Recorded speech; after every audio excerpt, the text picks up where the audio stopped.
ঈমান। অর্থাৎ একজন মানুষ নবীজিকে ভালোবাসলে ঈমানদার হতে পারে, তিনি মুমিন দাবি করতে পারেন। নবীজিকে ভালোবাসা এটা মুমিনের ঈমান। কারণ কি? অসংখ্য কারণ রয়েছে। এক নাম্বার কারণ, নবীজি সাল্লাল্লাহু আলাইহি ওয়াসাল্লাম আমাদের জন্য রহমত স্বরূপ। সূরাতুল আম্বিয়া 107 নম্বর আয়াত আল্লাহ তাআলা ইরশাদ করেছেন, ওয়ামা আরসালনাকা ইল্লা রাহমাতাল লিল আলামিন। আল্লাহ তাআলা বলেন, ওগো নবী, আমি তোমাকে সারা বিশ্বের জন্য রহমত হিসেবে প্রেরণ করেছি।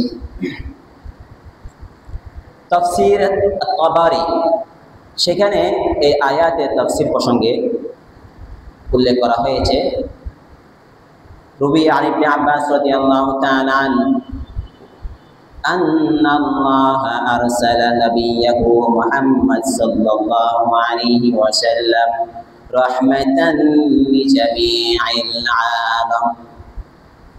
আল্লাহ তাআলা নবী মুহাম্মদ সাল্লাল্লাহু আলাইহি ওয়াসাল্লামকে সারা বিশ্বের জন্য রহমত হিসেবে প্রেরণ করেছেন।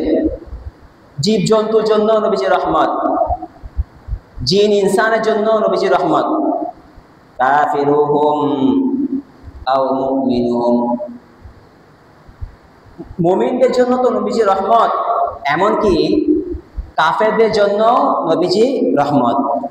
ফাআম্মা মুমিনুহুম ফাইন্নাল্লাহা হাদাহু বিহি ওয়া আদখালাহু বিল ঈমানি বিহি ওয়া বিল আমালি বিমা জাআ মিন ইনদিল্লাহিল জান্নাহ। মুমিনদের জন্য নবীজির রহমত কিভাবে? নবীজির কারণে আমরা মুমিনরা ইসলাম পেয়েছি, হেদায়েত পেয়েছি। নবীজি সাল্লাল্লাহু আলাইহি সাল্লাম আল্লাহর পক্ষ থেকে যা কিছু নিয়ে এসেছেন এর উপর আমল করলে আল্লাহ তাআলা আমাদেরকে জান্নাত দান করবেন। সেই হিসাবে নবীজি আমাদের জন্য, মুমিনদের জন্য রহমত। কাফেরদের জন্য রহমত কিভাবে? ওয়াম্মা কাফিরুহুম ফাইন্নাহু দাফা বিহি আনহু আজিলাল বালা আল্লাযী কানা ইয়ানসিলু বিল উমামিল মুকাযযাবাতি রুসুলাহা মিন ক্বাবলিহি। পূর্ববর্তী অনেক জাতি এসেছে বিভিন্ন নবীর যুগে, যখন ওই জাতিরা তাদের নবীকে অস্বীকার করত, মানত না, অনেক গুনাহ করত, তখন আল্লাহ তাআলা নগদ আযাব দিয়ে তাদেরকে ধ্বংস করে দিতেন। অসংখ্য জাতিকে তাদের গুনাহের কারণে, নবীদেরকে অস্বীকার করার কারণে তাদেরকে নগদ আযাব দিয়ে ধ্বংস করে দিয়েছেন। কিন্তু আমাদের নবী কাফেরদের জন্য রহমত। তারা কাফেররা, অমুসলিমরা নবীকে মানে না, নবীকে অনেক বকাঝকা করে, কিন্তু আল্লাহ তাআলা তাদেরকে আযাব দিয়ে ধ্বংস করে দিচ্ছেন না। সেই হিসাবে নবীজি কাফেরদের জন্য রহমত। হযরত নূহ আলাইহিস সালামের জাতিকে আল্লাহ তাআলা মহাপ্লাবন দিয়ে ধ্বংস করে দিয়েছিলেন, তারা নূহ আলাইহিস সালামকে মানে নাই। হযরত হুদ আলাইহিস সালামের জাতিকে আল্লাহ তাআলা প্রচন্ড ঝড় দিয়ে ধ্বংস করে দিয়েছিলেন। সালেহ আলাইহিস সালামের জাতিকে প্রচন্ড বিকট চিৎকার আওয়াজ দিয়ে তাদেরকে ধ্বংস করে দিয়েছেন। হযরত ইব্রাহিম আলাইহিস সালামের জাতিকে পাথর বৃষ্টি দিয়ে ধ্বংস করে দিয়েছেন। এবং হযরত শুআয়ব আলাইহিস সালামের জাতিকে ভূমিকম্প, বাতাস, ঠান্ডা বাতাস নয়, গরম বাতাস দিয়ে তাদেরকে ধ্বংস করে দিয়েছেন। এবং অসংখ্য জাতিকে তারা যখন তাদের নবীকে অস্বীকার করেছে, অনেক গুনাহে লিপ্ত হয়েছে, তখন আল্লাহ তাআলা নগদ আযাব দিয়ে তাদেরকে ধ্বংস করে দিয়েছেন। কিন্তু আমাদের কাফেরদের জন্য নবীজির রহমত, তারা অনেক কিছু করছে, নবীজিকে বকাঝকা করছে, তারপরেও আল্লাহ তাআলা নগদ আযাব দিয়ে তাদেরকে ধ্বংস করে দিয়েছেন না। সুবহানাল্লাহ। সম্মানিত হাজিরিন, উম্মতের প্রতি নবীজির দরদ কেমন ছিল অসংখ্য দৃষ্টান্ত রয়েছে। সহিহ মুসলিম শরীফ হাদিস 387 নম্বর হাদিস। একবার নবী সাল্লাল্লাহু আলাইহি ওয়াসাল্লাম সূরা ইব্রাহিমের 36 নম্বর আয়াত তেলাওয়াত করলেন সাহাবায়ে কেরামের মাঝে। অর্থাৎ একটা জায়গায় এই আয়াতটি তেলাওয়াত করেছেন, রব্বি ইন্নাহুন্না আদলালনা কাসীরাম মিনান নাস। হযরত ইব্রাহিম আলাইহিস সালাতু ওয়াস সালাম আল্লাহকে বলে, ওগো আল্লাহ তাআলা, এই প্রতিমাগুলো, এই মূর্তিগুলো আমার উম্মতের অনেককে পথভ্রষ্ট করে দিয়েছে, আমার উম্মতকে পথভ্রষ্ট বিভ্রান্ত করে দিয়েছে, ঈমান হারা করে দিয়েছে। ফামান তাবিআনি ফাইন্নাহু মিন্নি, যে আমার অনুসরণ করেছে সে আমার অন্তর্ভুক্ত, আমার সাথে জান্নাতে থাকবে। ওয়া মান আসানি ফাইন্নাকা গফুরুর রহিম, এবং যে আমাকে মানে নাই, আমার অবাধ্য হয়েছে, ওগো আল্লাহ তাআলা আপনি তো দয়ালু, আপনি তো ক্ষমাশীল। ইব্রাহিম আলাইহিস সালাম তার উম্মতের প্রতি দরদ পেশ করলেন আল্লাহ তাআলার কাছে। এরপর আমাদের নবী ঈসা আলাইহিস সালাম আল্লাহর কাছে উম্মতের ব্যাপারে যে দরদ পেশ করেছেন সেটা তেলাওয়াত করেছেন সূরা মায়েদার 118 নম্বর আয়াত। আল্লাহ তাআলা কি উল্লেখ করেছেন? ইন তুআযিবহুম ফাইন্নাহুম ইবাদুক। হযরত ঈসা আলাইহিস সালাম আল্লাহকে বলেন, ওগো আল্লাহ তাআলা, আপনি যদি আমার উম্মত যারা আমার ঈমান আনে নাই, আমার অবাধ্য হয়েছে, তাদেরকে যদি আপনি আযাব দিতে পারেন, ফাইন্নাহুম ইবাদুক, কারণ আপনার সেটা অধিকার রয়েছে, তারা তো আপনার বান্দা, তাদেরকে আপনি সৃষ্টি করেছেন। ওয়া ইন তাগফির লাহুম ফাইন্নাকা আনতাল আজিজুল হাকীম, এবং আপনি যদি তাদেরকে ক্ষমা করেন, ক্ষমা করতে পারেন, আপনাকে কেউ জিজ্ঞাসা করবে না, আপনি মহাপরাক্রমশালী, প্রজ্ঞাময়। আল্লাহর কাছে উম্মতের প্রতি দরদ পেশ করলেন হযরত ঈসা আলাইহিস সালাম। এই দুটি আয়াত তেলাওয়াত করে আমাদের নবী মুহাম্মদ রাসূলুল্লাহ সাল্লাল্লাহু আলাইহি ওয়াসাল্লাম ফারাফা ইয়াদাইহি, উপরের দিকে হাত তুললেন আল্লাহর কাছে, কান্না শুরু করে দিলেন, আল্লাহুম্মা উম্মতি উম্মতি, আল্লাহুম্মা উম্মতি উম্মতি, হে আল্লাহ আমার উম্মতের কি হবে, আমার উম্মতকে বাঁচাও, আমার উম্মতকে বাঁচাও। কান্না শুরু করে দিলেন। এরপর আল্লাহ তাআলা তো দেখছেন উপর থেকে, হযরত জিবরিল আলাইহিস সালামকে আল্লাহ তাআলা বললেন, ইযহাব ইলা মুহাম্মদ, ও জিবরিল তুমি তাড়াতাড়ি মুহাম্মদের কাছে যাও, ফাসালহু মা ইউবিকা, জিজ্ঞাসা করো কি জন্য কান্না করছে।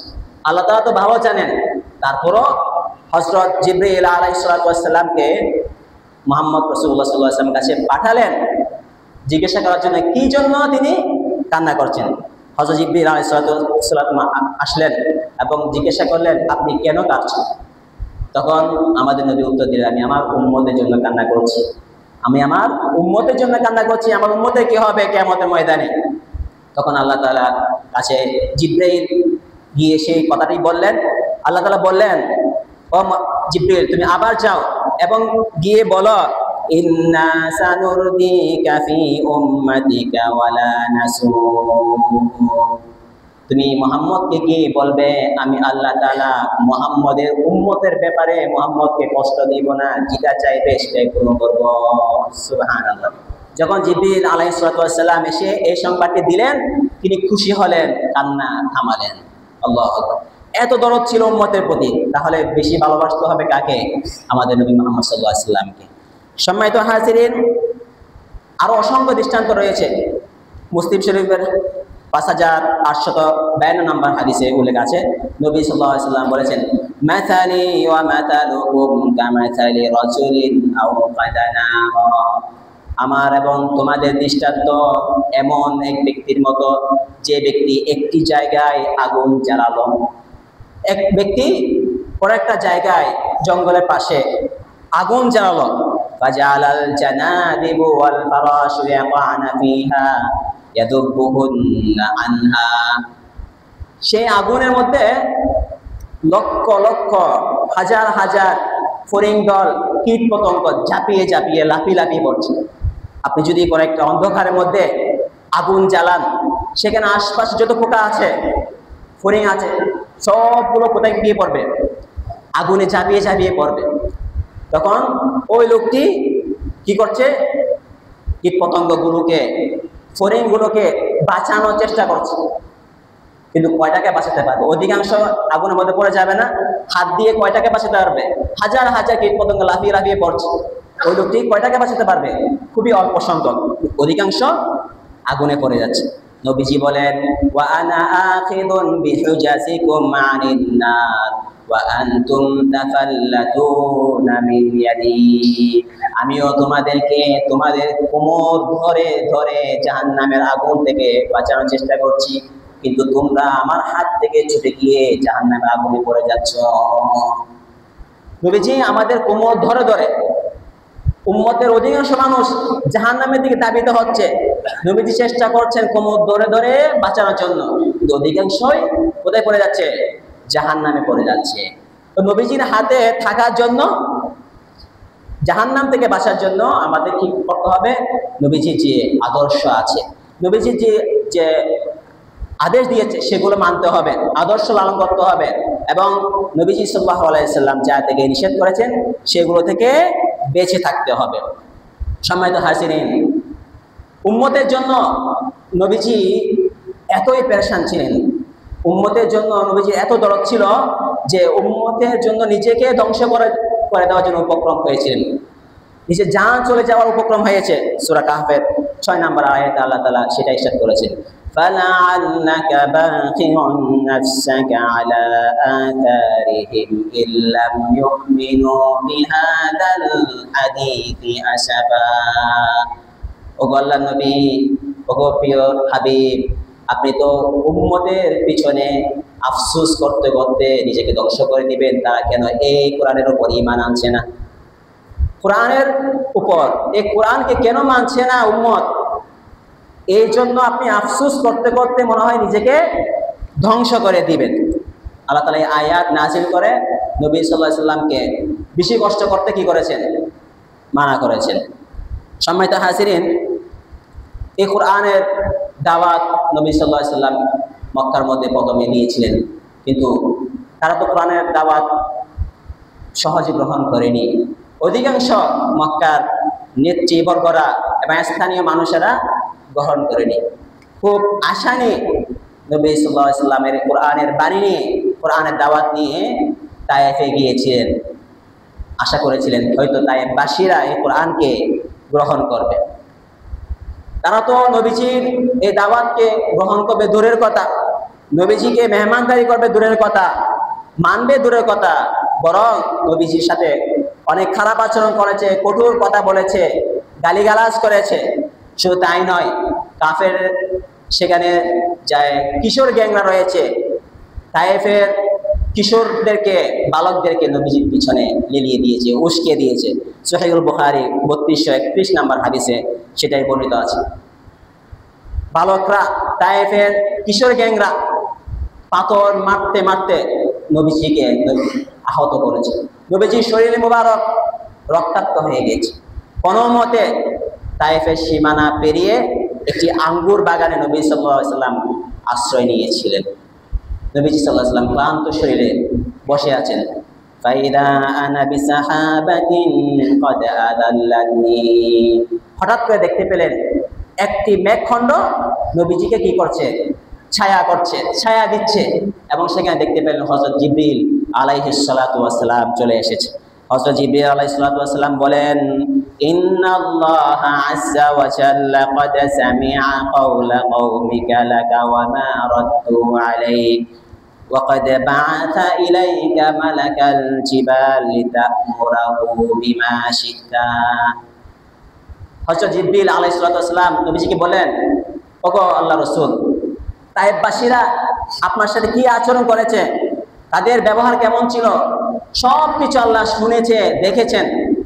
আমার সাথে মালাকুল জিবাল, পাহাড়ের ফেরেশতাকে পাঠিয়ে দিয়েছে, পাহাড়ের ফেরেশতা আপনার সাথে কথা বলবে। তখন পাহাড়ের ফেরেশতা নবীর সাথে কথা বলতে বললেন, ফানাদানি মালাকুল জিবাল ওয়া সাল্লামা আলাইয়া থুম্মা ক্বাল ইয়া মুহাম্মদ ইন শি'তা আন উতবিকা আলাইহিম আল আখশাবাইন।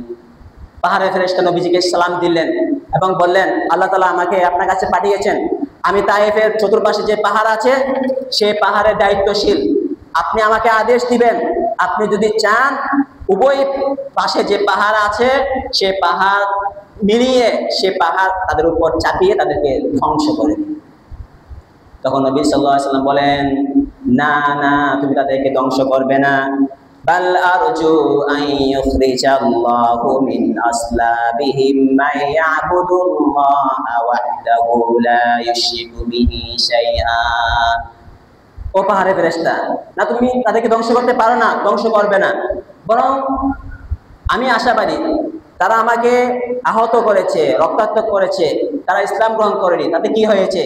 আমি আশা করছি, আশাবাদী যে তাদের পরবর্তী প্রজন্ম এমন হবে তারা কালিমা পড়ে মুসলিম হয়ে আল্লাহ তাআলার ইবাদত বন্দেগী করবে। সুবহানাল্লাহ। দেখুন কত দয়াল নবী ছিলেন।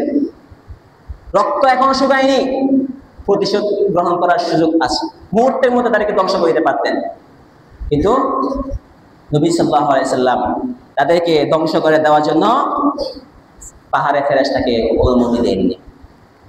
সম্মানিত হাজির, শুধু আখিরাতের বিষয়ে নয়, নবীজি সাল্লাল্লাহু আলাইহি সাল্লাম দুনিয়াবি বিষয়ে, জাগতিক বিষয়েও উম্মতের একদম আপন, অনেক কাছের, একদম ঘনিষ্ঠ। সহিহুল বুখারী 2399 নম্বর হাদিস, আবু হুরায়রা রাদিয়াল্লাহু তাআলা আনহু থেকে বর্ণিত, ক্বালা নবী সাল্লাল্লাহু আলাইহি ওয়াসাল্লাম, মা মিন মুমিনিন ইল্লা ওয়া আনা আওলান নাসি বিহি ফিদ দুনিয়া ওয়াল আখিরাহ। আমি প্রত্যেক মুমিনের জন্য দুনিয়া আখিরাতে সবচেয়ে কাছের, সবচেয়ে আপনজন, সবচেয়ে ঘনিষ্ঠ। শুধু আখিরাতে নয়, দুনিয়াতেও। ফামান তারাকা মালান ফালইয়ারিসু আসাবাতুহু।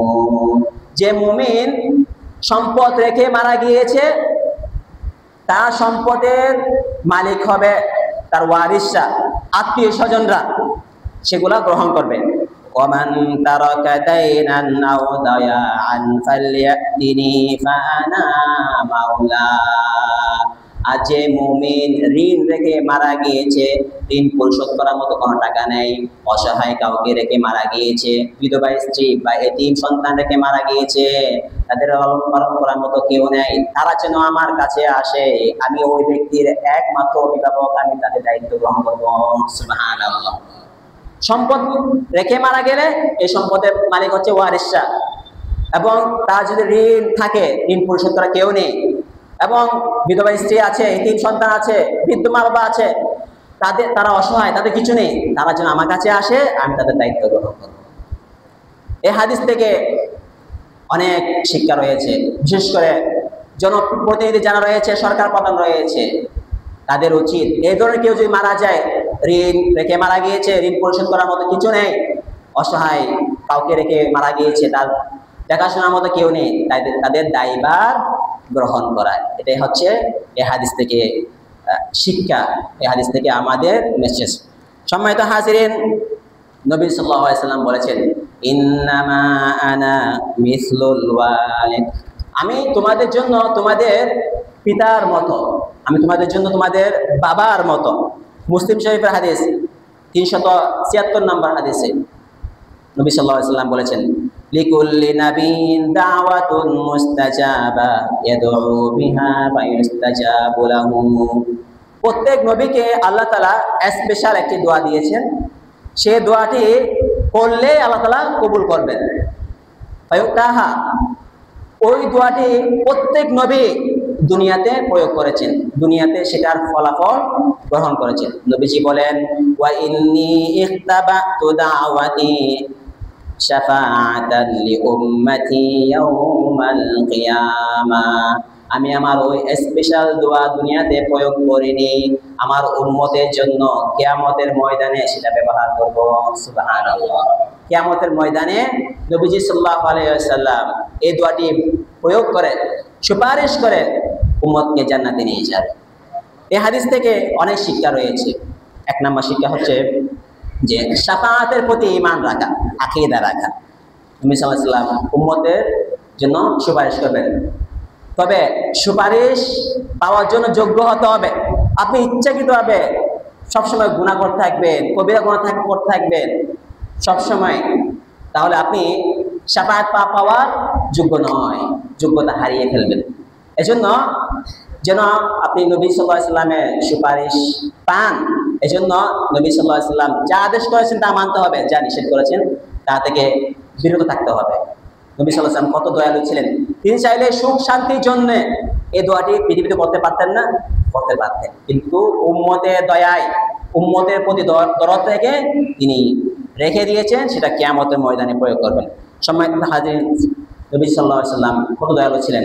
সূরা তাওবার 128 নম্বর আয়াত আল্লাহ তাআলা বলেন, লাকাদ জাআকুম রাসূলুম মিন আনফুসিকুম আজিজুন আলাইহি মা আনিতুম। আল্লাহ তাআলা বলেন, তোমাদের মধ্য থেকে আমি তোমাদের জন্য একজন রাসূল প্রেরণ করেছি। তিনি কেমন রাসূল? তোমরা ব্যথা পেলে তিনি অনেক কষ্ট পান। কেউ কোনো মুমিন যদি একটু ব্যথা পায়, নবী সাল্লাল্লাহু আলাইহি সাল্লাম তার চেয়ে বেশি ব্যথা পান। কত দয়ালু ছিলেন। অথচ আমরা ইচ্ছাকৃতভাবে আমাদের ভাইদেরকে ব্যথা দিই, কষ্ট দিয়ে থাকি। আপনি জানেন না, আপনি যদি কষ্ট দিচ্ছেন একজন ভাইকে, এই কষ্টের কারণে নবীজিও কষ্ট পাচ্ছে। আপনি পরোক্ষভাবে কাকেও কষ্ট দিচ্ছেন? নবী সাল্লাল্লাহু আলাইহি সাল্লাম কষ্ট দিচ্ছেন। বিভিন্ন খারাপ মন্তব্য করে বিভিন্নভাবে কষ্ট দিয়ে থাকি আমরা। এটা কিন্তু উচিত নয়। আপনি পরোক্ষভাবে নবীকেও কষ্ট দিচ্ছেন, এজন্য আমরা একে অপরকে কষ্ট দিব না। নবী সাল্লাল্লাহু আলাইহি সাল্লাম কত দয়ালু ছিলেন, উম্মতে কেউ কষ্ট পেলে তিনি অনেক ব্যথা পান। সম্মানিত হাজিরিন, এই ঈমানের দাবি হলো নবী সাল্লাল্লাহু আলাইহি সাল্লামকে সবচেয়ে বেশি ভালোবাসা। সহিহুল বুখারী 15 নম্বর হাদিস, নবী সাল্লাল্লাহু আলাইহি সাল্লাম বলেছেন, লা ইউমিনু আহাদুকুম হাত্তা কুনা হাব্বা ইলাইহি মিন ওয়ালিদিহি ওয়ান নাসি আজমাইন। তোমাদের মধ্যে কেউ ততক্ষণ পর্যন্ত মুমিন হতে পারে না যে ব্যক্তির কাছে আমি নবীজি তার পিতামাতার চেয়ে, তার সন্তানের চেয়ে, সমস্ত আত্মীয় স্বজন মানুষের চেয়ে সবচেয়ে ভালোবাসার পাত্র না হব। আপনি যদি নিজেকে মুমিন দাবি করতে চান, তাহলে পিতামাতার চেয়ে, সন্তানের চেয়ে, সমস্ত মানুষের চেয়ে নবীজিকে সবচেয়ে বেশি ভালোবাসতে হবে। সম্মানিত হাজিরিন, ভালোবাসার অসংখ্য দৃষ্টান্ত রয়েছে। মুসলিম শরীফ হাদিস 6606 নম্বর হাদিস, আনাস রাদিয়াল্লাহু তাআলা আনহু থেকে বর্ণিত। তিনি বলেন, এক ব্যক্তি নবী সাল্লাল্লাহু আলাইহি সাল্লামের কাছে আসলেন, এক সাহাবী এসে বললেন, মাতা সাআ, ও আল্লাহর নবী, কিয়ামত কখন হবে? নবীজি বললেন, ওয়া মা আ'দাতা লিস-সাআ, তোমার প্রস্তুতি কেমন? কিয়ামতের জন্য তোমার প্রস্তুতি কি? তখন ওই ব্যক্তি বললেন, হুব্বুল্লাহ ওয়া রাসূলুহু, আমার তেমন কোনো প্রস্তুতি নেই, তেমন কোনো আমল নেই, তবে আমি আল্লাহ তাআলাকে এবং আল্লাহ তাআলার রাসূলকে খুব বেশি ভালোবাসি, এটাই আমার প্রস্তুতি। তখন নবীজি বললেন, ফাইন্নাকা মা'a মান আহবাবতা, তুমি যাকে ভালোবাসো তার সাথে কিয়ামতের ময়দানে থাকবে। সুবহানাল্লাহ, তুমি যাকে ভালোবাসো কিয়ামতের দিন তুমি তার সাথেই থাকবে। তখন আনাস রাদিয়াল্লাহু তাআলা আনহু বর্ণনাকারী আনাস তিনি বলেন, ফামা ফারিহনা বা'দাল ইসলামি ফারহান আশাদ্দা মিন কাউলিন নবী সাল্লাল্লাহু আলাইহি ওয়াসাল্লাম ফাইন্নাকা মা'a মান আহবাবতা। ইসলাম গ্রহণ করার পরে কোনো কিছুতে এত বেশি আনন্দিত হয়নি যত বেশি আনন্দিত হয়েছি, খুশি হয়েছি নবীজির এই কথার কারণে, তুমি যাকে ভালোবাসো তার সাথে কিয়ামতের ময়দানে থাকবে। এই কথার দ্বারা সবচেয়ে বেশি আমরা সাহাবায়ে কেরাম খুশি হয়েছি। কেন?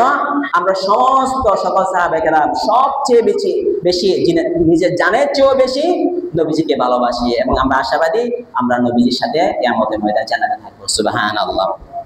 সম্মানিত হাজিরিন, আল্লাহ তাআলা সূরা আলে ইমরানের 31 নম্বর আয়াতে ইরশাদ করেছেন, কুল ইন কুনতুম তুহিব্বুনাল্লাহা ফাত্তাবিউনি ইউহিব্বুকুমুল্লাহ ওয়া ইয়াগফির লাকুম যুনুবাকুম। আল্লাহ তাআলা বলেন, ওগো নবী, তুমি তোমার উম্মতকে বলে দাও, তোমরা যদি আল্লাহ তাআলাকে ভালোবাসো তাহলে আমার অনুসরণ করো। আল্লাহ তাআলাকে কিছু ভালোবাসতে চাও, ভালোবাসতে থাকো, তাহলে তোমরা আমি নবী অনুসরণ করো। তাহলে পুরস্কার কি? আল্লাহ তাআলা তোমাদেরকে ভালোবাসবেন এবং তোমাদের সমস্ত গুনাহ ক্ষমা করে দিবেন। সুবহানাল্লাহ। আরেকটি পুরস্কারের কথা সূরা নিসার 69 নম্বর আয়াতে আল্লাহ ইরশাদ করেছেন, ওয়া মান ইউতি'ইল্লাহা ওয়ার রাসূলা ফাউলাইকা মা'আল্লাযীনা আন'আমা আল্লাহু আলাইহিম মিনান নাবিয়্যিন والصديقين والشهداء والصالحين। যে ব্যক্তি আল্লাহ তাআলাকে অনুসরণ করবে এবং আল্লাহ রাসূলকে অনুসরণ করবে, তাহলে তারা আল্লাহ তাআলা যাদের উপর অনুগ্রহ করেছেন তাদের সাথে কিয়ামতের ময়দানে থাকবে, নবীদের সাথে, সিদ্দিকিনদের সাথে এবং শুহাদা সৎ ব্যক্তিদের সাথে তারা কিয়ামতের ময়দানে থাকবে। সুবহানাল্লাহ। তাহলে আল্লাহ তাআলাকে এবং নবীকে অনুসরণ করলে, মানলে, এখানে দুইটি আয়াতে তিনটি পরিষ্কার কথা বলা হয়েছে।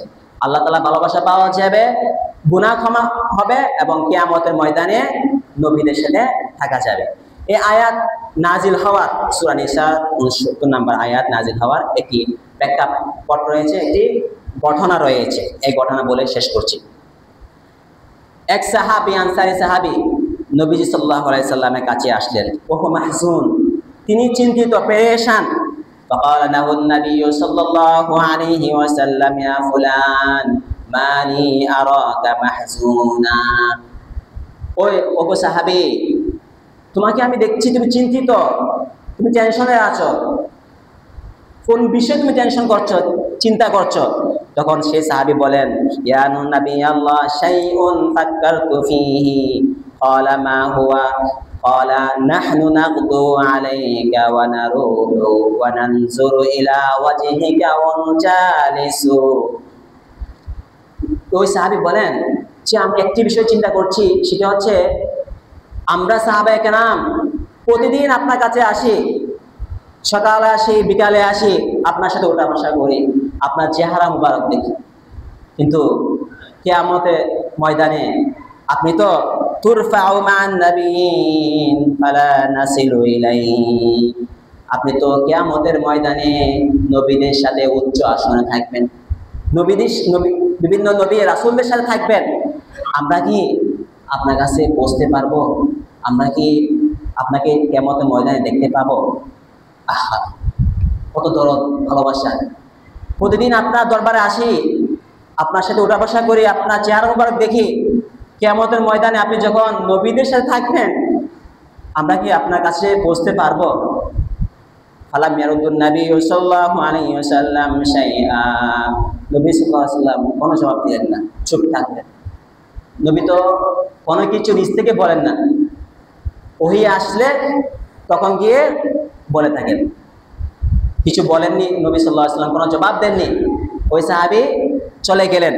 এরপর ফাতাহু জিবরিল আলাইহিস সালাতু ওয়াস সালাম বিহাদিহিল আয়া ওয়া মান ইউতি'িল্লাহা ওয়ার রাসূল ফাউলাইকা মা'আল্লাযীনা আন'আমা আল্লাহু আলাইহিম মিনান নাবিয়্যিন। সূরা নিসার 69 নম্বর আয়াত নিয়ে হযরত জিবরিল আলাইহিস সালাতু ওয়াস সালাম আসলেন এবং বললেন যে যারা আল্লাহকে অনুসরণ করবে, আল্লাহ কথা মানবে এবং নবীকে অনুসরণ করবে, তারা নবীদের সাথে কিয়ামতের ময়দানে থাকতে পারবে। সুবহানাল্লাহ। ওই সাহাবীকে নবীজি ডাকলেন, তাকে সুসংবাদ দিলেন। সম্মানিত হাজিরিন, এজন্য আমরা যদি নবীকে ভালোবাসি, আমরা মুমিন দাবি করতে পারবো, আমাদের ঈমান থাকবে। আমরা যদি নবীকে অনুসরণ করি, নবী সাল্লাল্লাহু আলাইহি সাল্লাম যা কিছু আমাদেরকে আদেশ করেছেন এবং যা থেকে আমাদেরকে নিষেধ করেছেন, সেগুলো আমাদেরকে মানতে হবে, আদেশগুলো পালন করতে হবে, যেগুলো নিষেধ করেছেন সেগুলো থেকে নিজেকে বিরত রাখতে হবে। তাহলে আমরা প্রকৃত মুমিন হতে পারবো, আমরা নবী সাল্লাল্লাহু আলাইহি সাল্লামের ভালোবাসা, শাফাআত পেতে পারবো ইনশাআল্লাহ। আল্লাহ তাআলা আমাদেরকে তৌফিক দান করুন। ওয়া আখিরু দাওয়ানা আলহামদুলিল্লাহি রাব্বিল আলামিন।